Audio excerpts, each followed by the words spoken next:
है महासुदर्शन चक्र, महासुदर्शन विद्या सिद्धों के पास ही रहती है। ये विद्या है महासुदर्शन विद्या, उनमें एक विशेष संहारक शक्ति होती है और संहार वो किसी अच्छी चीज का भी संहार हो सकता है और संहार आपके रोगों का भी संहार हो सकता है, दुखों का भी हो सकता है और समस्याओं का भी हो सकता है। ये विद्या है महासुदर्शन विद्या। चूंकि ये विष्णु जी से संबंधित है, विष्णु जी की जितनी भी क्वालिटीज हैं वो इस अस्त्र में पाई जाती हैं। ये जो अस्त्र है, शस्त्र है, दिव्यास्त्र है, ये हमें रुपए पैसे भी लाके दे सकता है, धन भी दे सकता है। ओवरऑल जितने भी सकारात्मक कार्य आप सोच सकते हैं वो सब कुछ करने में सक्षम है, जितने भी नकारात्मक कार्य आप सोच सकते हैं वो भी करने में सक्षम है। काफी सारी फैसिनेटिंग चीजें या सवाल रहते हैं साधकों के, टाइम मैनिपुलेशन, टाइम ट्रेवलिंग, ये सब भी संभव है क्योंकि अगर सुदर्शन चक्र को माना जाए तो वो एक तरीके का पोर्टल भी बना सकता है, समय में आगे पीछे भी आपको ले जा सकता है, समय को रोक भी देता है। आपको काफी बार अनुभव भी हुआ है समय रोकने का, शब्द सुना होगा डेजा वू। होता ये है डेजा वू में समय रोक दिया जाता है, वो समय रोक करके कौन सी लीला रच दी जाती है, कर दी जाती है।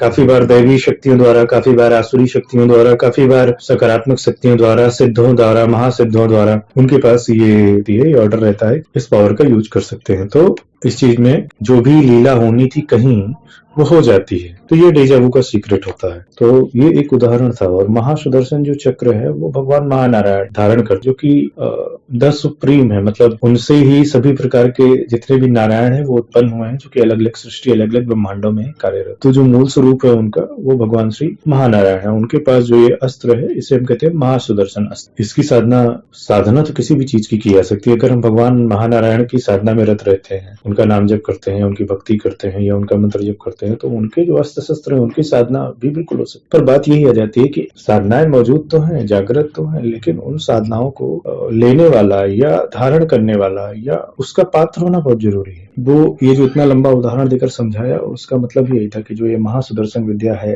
इसको आज के युग में ये चीज हमारे पास होनी चाहिए। और अगर हमारे भीतर वो पात्रता नहीं है तो अपने अंदर वो पात्रता विकसित करनी चाहिए हमें, ताकि उस एक शक्ति से हम लोग अटैच हो सके, जुड़ सके। तो वैसे ये विद्या सुदर्शन चक्र की अलग पावर है और महासुदर्शन की अलग पावर। जो लाभ है वो ये कि एक बार ये चीज सक्रिय हो जाएगी तो हमेशा आपके चारों ओर वैसी सक्रिय रहेगी जैसे वो अस्त्र दिखता है सुदर्शन चक्र। पर इसको रोज एक्टिवेट करने की और रोज क्या कहते हैं मंत्र जागृत करने की और फूंक मारने की जरूरत नहीं होती। वो एक बार एक्टिवेट हो गया तो वो एक्टिवेट रहता है और ऑटोमेटिक तरीके से काम करता है। आपको तेज भी प्रदान करता है, बल भी प्रदान करता है, नारायणत्व का आपको बोध कराएगा।